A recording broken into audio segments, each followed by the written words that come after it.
Assalamualaikum warahmatullahi wabarakatuh. Nama saya Muhammad Malikul Mulki dari Fakultas Psikologi UNM, anak Marabunta.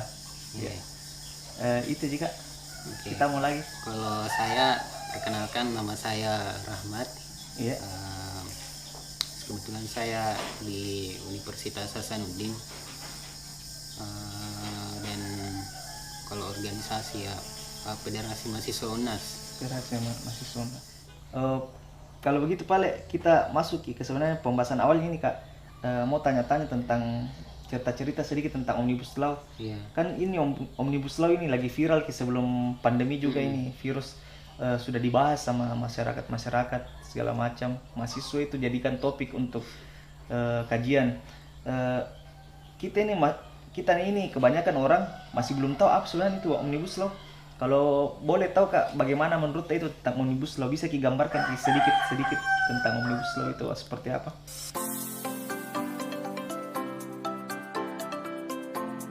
Oh iya, kan Omnibus Law kan secara umum ada terdapat di dalamnya rancangan undang-undang. Iya. Undang yang kalau yang sempat dibahas kemarin ya, rancangan undang-undang Cipta Lapangan Kerja. Yang kalau Biasa sekarang disingkat ya sekarang Cipta Kerja. Kalau Cipta Kerja. undang-undang Cika, kalau kemarin Cilaka kan, Cipta Lapangan Kerja. Iya, teman-teman disingkat sebut itu. Cilaka. Iya. Tapi sekarang sudah menjadi undang-undang Cika, Cipta Kerja. Nah, ini yang berfokus menciptakan iklim investasi. Karena kan memang tujuan awalnya dibentuk Omnibus Law ini adalah kekecewaan Presiden Jokowi yang menilai bahwa Indonesia ini sangat minim dihampiri investor asing, karena itu salah satu klaimnya mengatakan bahwa kita terlalu over regulasi, terlalu obesitas regulasi, terlalu banyaknya regulasi di Indonesia sehingga para investor ini ketakutan untuk masuk di Indonesia gitu. Oh, jadi ya. Jadi dengan hadirnya Omnibus Law ini sebenarnya dia bilang, kalau bahasa pemerintah atau DPR mengatakan ya, dia sebenarnya mau mensimplifikasi undang-undang. Dia mau sederhanakan istilahnya begitu, menyederhanakan. Tapi nah itu sayangnya ada banyak substansi yang terlewatkan, ada banyak hal-hal yang diatur di undang-undang sebelumnya. Dengan adanya Omnibus Law ya justru itu tidak diatur lagi karena dihilangkan di situ. Jadi ceritanya ini Omnibus Law tujuannya pemerintah mau memanjakan investor supaya Ya. banyak masuk Indonesia. Sebenarnya tujuannya baik Tujuannya iya, karena kan pertumbuhan ekonomi dia Iya. dia mau tingkatkan. Kan sekarang pertumbuhan ekonomi Indonesia kalau tidak salah Kak 3%. Iya, Tapi kan yang targetnya itu 5% dalam beberapa dekade ini. iya. Cuma masalahnya ini kalau misalnya memang tujuannya baik, terus kenapa masyarakat banyak yang kontra dengan Omnibus Law? Bagaimanakah analisanya menurut tak, sebagai kita yang dalami tentang mempelajari ini Omnibus Law, bagaimana dampaknya sama masyarakat dan lingkungan? Kenapa bisa banyak masyarakat yang tentang padahal tujuannya itu baik?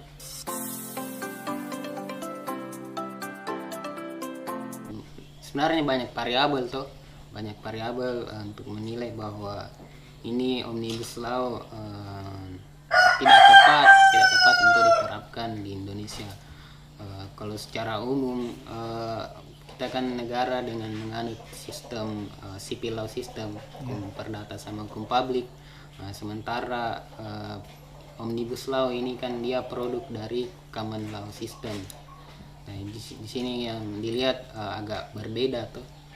Nah, Omnibus Law sendiri kan dia itu tadi saya katakan bahwa dia simplifikasi undang-undang, dia menyederhanakan undang-undang. Jadi ketika kita lihat produk Omnibus Law ini yang dirancang oleh pemerintah, ada 5 undang-undang tuh. 5 undang-undang yang disederhanakan menjadi satu. Di antaranya itu Cipta Lapangan Kerja tuh, undang-undang ketenagakerjaan, undang-undang kefarmasian, undang-undang tata tata kelola ibu kota. Saya nggak tahu apa yang jelasnya ini ketahanan keluarga, ada juga yang seperti itu. Iya, iya. Jadi bolehkah bagaimana kalau misalnya kita giring lagi ini pembahasan tentang Omnibus Law ke sesuatu yang lebih spesifik seperti ya kayak disinggung seperti dampak lingkungan kan, boleh dibilang itu menyinggung AMDAL juga. Bagaimana pandangan tentang itu?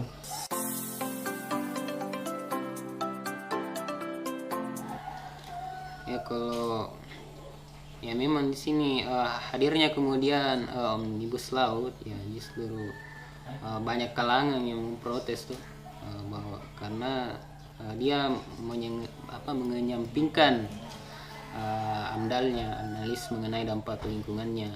Terbukti dari beberapa pasal-pasal itu yang mengatur soal mulai dari perizinan tuh, perizinan soal lingkungan itu ada yang dihapuskan dan ada bahkan yang istilahnya diringankan begitu. Diringankan Iya. Oh, jadi total sebenarnya ini Omnibus Law ada 79 pasal kalau tidak salah tadi yang di Iya 79 ya. Iya 79 undang-undang lah. Yang dibahas tentang AMDAL itu seolah-olah kalau dibahasakan itu dia kata-katanya situ seolah-olah semua investor boleh, semua orang boleh menginvestasikan hartanya untuk pembangunan dan segala macam tanpa perlu memperhatikan dampak lingkungannya, begitu kayaknya. Jadi makanya mungkin masyarakat tidak sepakat dengan itu. Iya.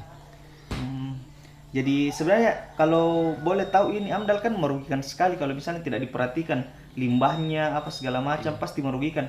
Kalau boleh tahu itu sejauh ini siapa sebenarnya yang dirugikan sama undang-undang ini? Kalau menurut tas secara pandangan tak, siapa yang dirugikan dan kerugian seperti apa yang dapat orang? Yang dirugikan sebenarnya adalah bangsa Indonesia sendiri itu, termasuk rakyatnya, orang-orang yang terdampak di sekitar perusahaan ketika perusahaan itu tidak memperhatikan ini aspek lingkungannya. Semua bahkan seluruh makhluk hidup yang berada di sekitar situ ya bakalan terganggu. Jangankan manusia, bahkan binatang, tumbuhan. Kalau itu terutama ini yang limbah B3 yang tidak diperhatikan tuh. Oh, limbah B3 itu yang bahan beracun. Bahan beracun dia. Ceritanya harus diolah dengan baik biar pembuangannya tidak mencemari kayak sungai segala macam dia. Kalau menurut kita ini kita kan sebagai mahasiswa termasuk juga tadi kalau boleh tahu kita sebagai apa di Federasi Unhas? Federasi Mahasiswa Unhas. Iya, kebetulan sampai sekarang masih sebagai sekjen, sekretaris jenderal. Jadi saya juga sebagai mahasiswa sebenarnya saya mau juga tahu bagaimana sebenarnya mestinya sikap kita sebagai seorang mahasiswa untuk tanggapi ini hal-hal yang seperti ini, Omnibus Law dan apa-apa yang dia langgar, mengambil haknya masyarakat untuk bekerja, mengesampingkan AMDAL-nya untuk pembangunan dan segala macam. Sebenarnya kita sebagai mahasiswa itu apa yang sebenarnya mesti kita lakukan?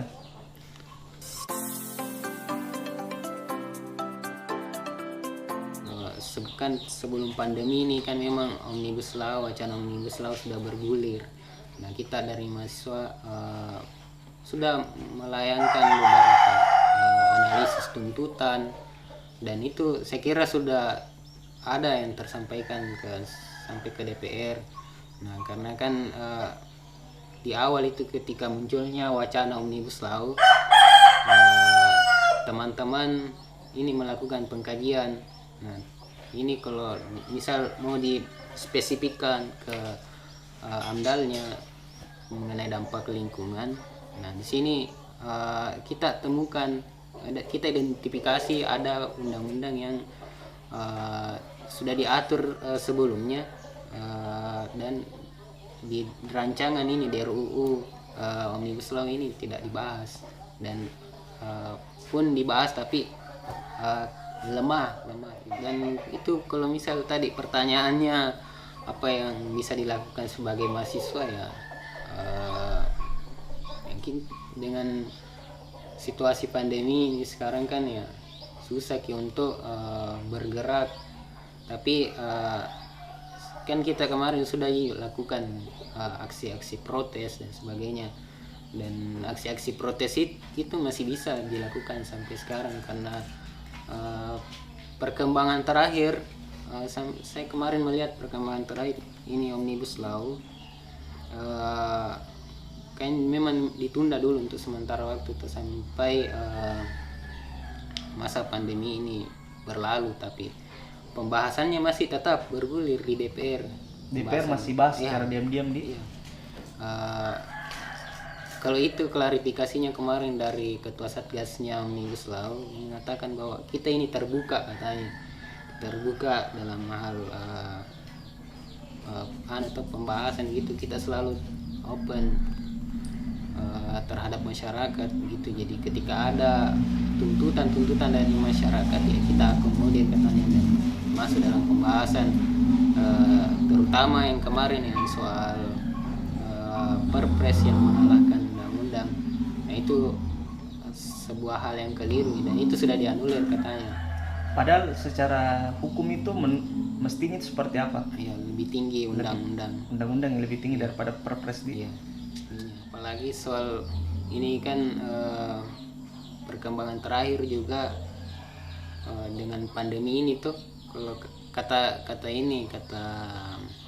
satgasnya Omnibus Law, ini Omnibus Law memang betul-betul didesak untuk kalau bisa katanya tahun depan mulai diterapkan gitu, karena melihat kemerosotan ekonomi apalagi di masa pandemi ini yang sangat terjatuh, Indonesia sangat terjatuh. Jadi hadirnya Omnibus Law ini katanya sebagai solusi atas melemahnya ekonomi gitu. Cuma itu karena kan masih dalam pembahasan ya, jadi walaupun masih dalam pembahasan ya setidaknya itu aspirasi-aspirasi dari lembaga-lembaga terkait seperti Walhi dan yang bergerak di lingkungan hidup lah begitu, itu memperhatikan tuntutan teman-teman.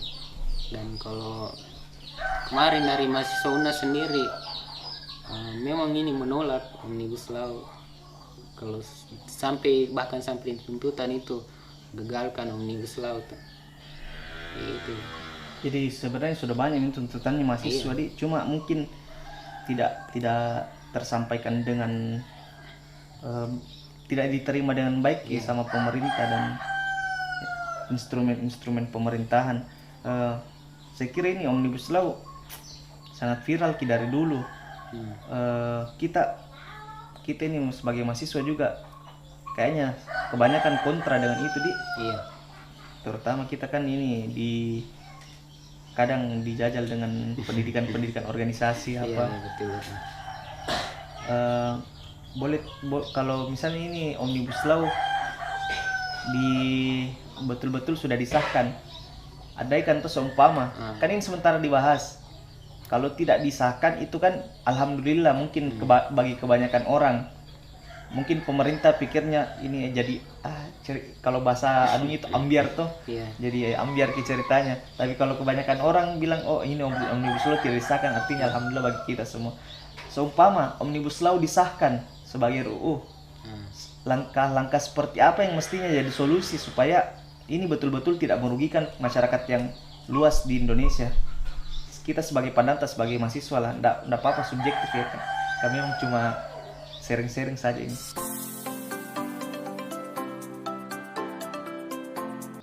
Yang bisa mungkin dilakukan ketika sudah disahkan ya, kita mungkin mengadakan judicial review itu. Judicial review. Ya, kita tapi kan sebelum disahkan tentu ada uji kelayakan tuh, uji publik, apakah ini undang-undang ini memang betul-betul sudah bisa diterapkan atau belum. Kita bisa bergerak mengatasnamakan masyarakat. Oh, bisa dari organisasi-organisasi terkait tuh. Kita juga bisa menggalang lembaga bantuan hukum. Iya ya. Saya kira tidak semua orang di hukum di Indonesia itu tidak terlalu buruk, mungkin orang-orangnya saja yang menjalankan di. Iya, Eh, cuman kan ya itu minta kalau misal kita lebih spesifik lagi mendalami ini soal undang-undang di sini di RUU Omnibus Law yang terutama itu yang poin pengelolaan dan pengerusakan lingkungan hidup, ada di situ ya pasal yang krusial, terutama yang tindak pidana yang di Omnibus Law yang sekarang itu dengan bisa orang dengan investor perusahaan dengan bisa membayar denda, dia sudah bebas dari tindak pidana. Nah, beda dengan undang-undang yang sebelumnya. Kalau undang-undang sebelumnya sebelum Omnibus, ketika memang terbukti melanggar ya langsung dipidanakan dan didenda. Kalau ini, kalau sanggup bayar denda, boleh tidak dipidanakan. boleh tidak dipidanakan. Oh, jadi jelas-jelas iya, itu orang itu kaya memang, kan. ah. Kenakan di. Iya. Jadi ceritanya mendingan kalau saya seumpama saya jadi pejabat, saya korupsi. Misalnya seumpama saya korupsi sekian miliar, saya sisihkan uang korupsi saya untuk Denda. bayar tebusan. Iya, Begitu di. iya. Jadi ceritanya bagi untung lah. Iya. Nah, Pintar ternyata, itu yang melemahnya tuh. Karena kan kalau pemerintah memang maunya yang jelas, barangkali kasarnya kan yang jelas ada uangnya gitu ya, aman ya orang. Terus itu juga yang penting, karena yang mau menggugat juga agak dipersulit dengan Omnibus Law yang sekarang. Dengan bentuk RUU Omnibus Law sekarang tidak bisa nih orang menggugat secara pribadi. Nah, itu secara perorangan harus menggalang orang, atau paling tidak menggalang organisasi atau lembaga-lembaga terkait untuk menggugat kalau misal ada perusahaan yang melanggar aspek lingkungan ini tadi. Nggak bisa nih, beda dulu ketika bisa orang langsung menggugat. Nah, sekarang nggak bisa, harus melalui prosedur tahapan-tahapan itu. Jadi ceritanya agak sulit juga, kita tidak dapat fasilitas untuk menggugat dan segala macam. Iya. Kita tidak punya power lah yang besar untuk itu. Saya kira sejauh ini pembahasan tentang Omnibus Law itu sudah terbahas secara dasar-dasarnya, atau kadang juga agak menajam ke pemerintah. Mau tahu kini bagaimana pesan-pesan terakhir tentang Omnibus Law ini seperti apa? Iya, sebenarnya Pesan dan kesannya toh. Iya. Kalau Omnibus Law itu pertama kan kita garis bawahi bahwa memang tujuan pemerintah kelihatannya dari luar memang bagus kian ini Omnibus Law. Pertama untuk memajukan ini pertumbuhan ekonomi. Nah itu karena yang kita lihat, yang kita cross check di dalam RUU ini justru banyak undang-undang pasal-pasal yang kemudian tidak terakomodir lagi di RUU ini. Ada yang itu makanya bahasanya disimpelkan atau penyederhanaannya disederhanakan. Tapi itu yang bermasalah, substansi dari undang-undang sebelumnya itu yang justru hilang. Dihilang atau dihapuskan, dan bahkan ada yang disisipkan.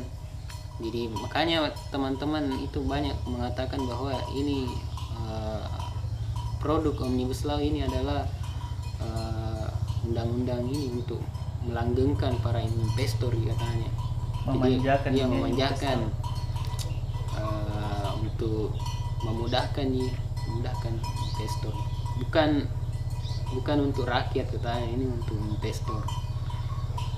Nah, kalaupun ya terakhir untuk ketika memang benar-benar ini mau disahkan tuh, ya karena apalagi kan itu perkembangan. Saya juga lihat beberapa hari yang lalu saya sempat cek.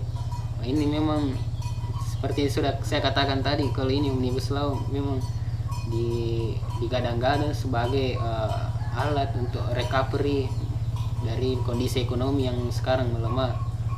Justru dengan kondisi kan kita diserang pandemi, justru adanya pandemi ini justru bisa malah menjadi kekuatan bagi pemerintah untuk semakin mensahkan ini RUU Omnibus Law. Nah itu dia yang mesti kita lihat, bahwa pesannya kalau dari saya gitu, harus tetap itu memperhatikan apa yang menjadi tuntutan dari banyak kalangan, terutama aktivis lingkungan, dari buruh, dari mahasiswa, terutama ini yang mengenai dampak lingkungannya. Karena ketika lingkungan terganggu ya bukan hanya manusia yang di situ yang menjadi korban, tetapi semua makhluk hidup yang berada di sekitarnya, seperti itu.